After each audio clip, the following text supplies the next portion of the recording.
Hello friends, the topic for today is Cloud Computing Overview Part 1. Cloud computing refers to applications and services that run on a distributed network using virtualized resources and accessed by common internet protocols and networking standards. It is distinguished by the notion that resources are virtual and limitless, and that the details of physical systems on which software runs are abstracted from the user. In this first video on cloud computing, we'll talk about what cloud computing is and components that make up the three parts of a cloud computing solution. So let us go to the agenda for the video. What is cloud computing? What works in cloud computing? Benefits of cloud computing, disadvantages of cloud computing, then application integration issues, and last, cloud components. So here we'll be covering the client's data center and distributed servers. So let us go to the first part, that is what is cloud computing. Cloud computing gets its name as a metaphor for the internet. Cloud is the metaphor for the internet. So from that the name is given to cloud computing. Typically the internet is represented in the network diagram as a cloud. Here it is shown in figure 1. So here we have client PCs and server which is connected to the internet via a switch and a router, and cloud icon represents all that other stuff that makes the network work. It includes web servers, databases, and internet protocols such as TCP/IP, HTTP, FTP, DNS, etc. It is kind of etc, that is etc for the rest of the solution map. It also typically means an area of the diagram or solution that is someone else's concern. So why diagram it out? So we are using the metaphor cloud for the internet as shown. So we don't want to give the details of the internet. So it is probably this notion that is most applicable to the cloud computing concept. Cloud computing promises to cut operational and capital costs, and more importantly, let IT department focus on strategic projects instead of keeping the data center running. Then let us go to the what works in cloud computing. We cannot simply equate cloud computing to the internet because there is a lot more going on under the hood. In essence, cloud computing is a construct that allows you to access applications that actually reside at a location other than your computer or other interconnected device. Most often this will be a distance data center. Then let us go to the benefits of cloud computing. There are many benefits to this. Cloud computing promises to cut operational and capital costs. The data center is kept running by the service provider.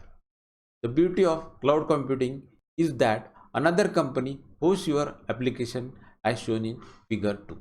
Here the service provider pays for the equipment and maintenance, and your company doesn't pay for the hardware and maintenance. This means that they handle the cost of servers, they manage the software updates, and depending on how you craft your contract, you pay less for the service. Don't forget the equipment that you won't need to buy, which will result in a fewer capital expenditure. By having someone else host the application, you need not buy the servers or pay for the electricity to power and cool them. It is also convenient for telecommuters and traveling remote workers who can simply log in and use their application wherever they are. Then let us go to the disadvantages of cloud computing. See, there will be some disadvantages. The first is when the internet service is not available, you may not be able to access your application and do your work. Then second, the service provider side goes down, you will not be able to access the service. Then next, also there may simply be applications or data that you want to locate on site. If you have sensitive or proprietary information, your IT security group may simply mandate that you not to store it on someone else's machine. So these are the disadvantages of cloud computing. Then let us go to the application integration issues. You might also find that it's more difficult to integrate your applications if they are geographically dispersed. That is, it is easier to manage and access your data if it is nearby and not under someone else's control.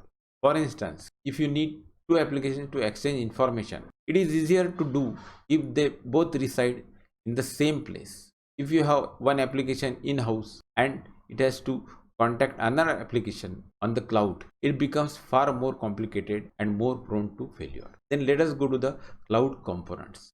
In a simple topological sense, a cloud computing solution is made up of several elements: clients, data center, distributed servers. Now, as shown in figure 3, these components make up the three parts of a cloud computing solution.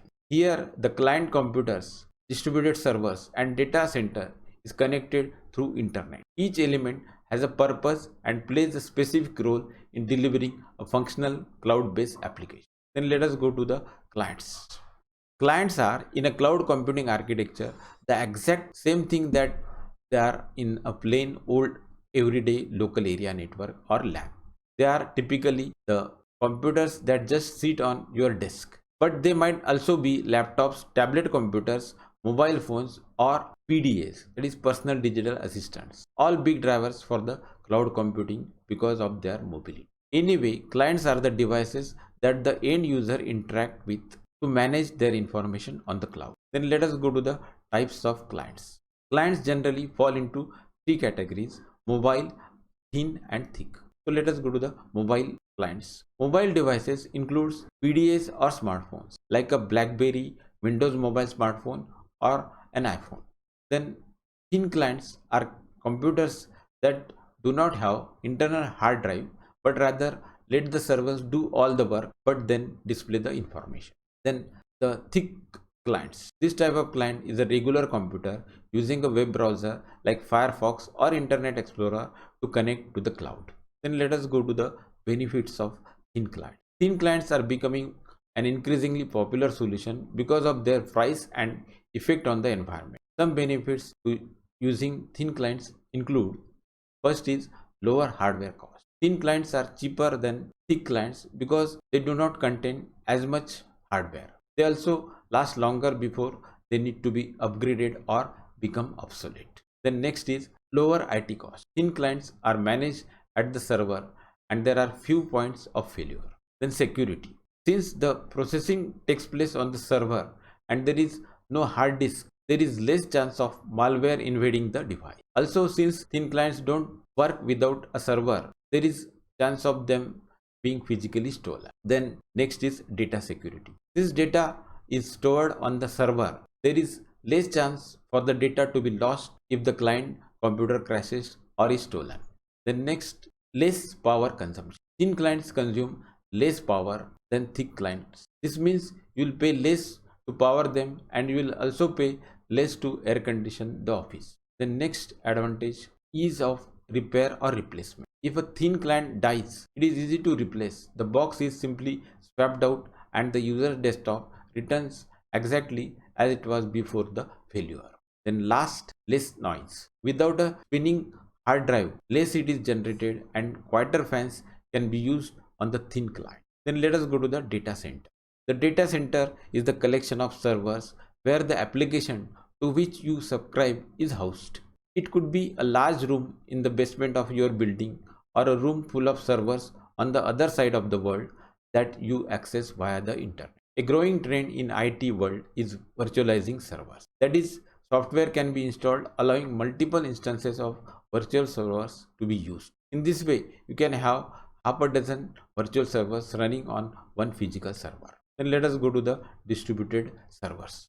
But the servers don't have all to be housed in the same location. Often servers are geographically disparate locations. But to you, the cloud subscriber, these servers act as if they are humming away right next to each other. This gives the service provider more flexibility in options and security. For instance, Amazon has their cloud solution in servers all over the world. If something were to happen at one site causing a failure, the service would be still accessed through another site. Also, if the cloud needs more hardware, they need not throw more servers in the same room. They can add them at another site and simply make it part of the cloud.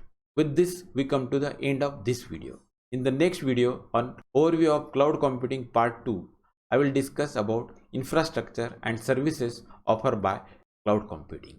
If you like the video, press the like button, share with your friends and subscribe to our channel Engineering and Technology for You. And don't forget to press the bell icon so that you get notifications for future videos on this subject. And thanks for watching. Have a nice day.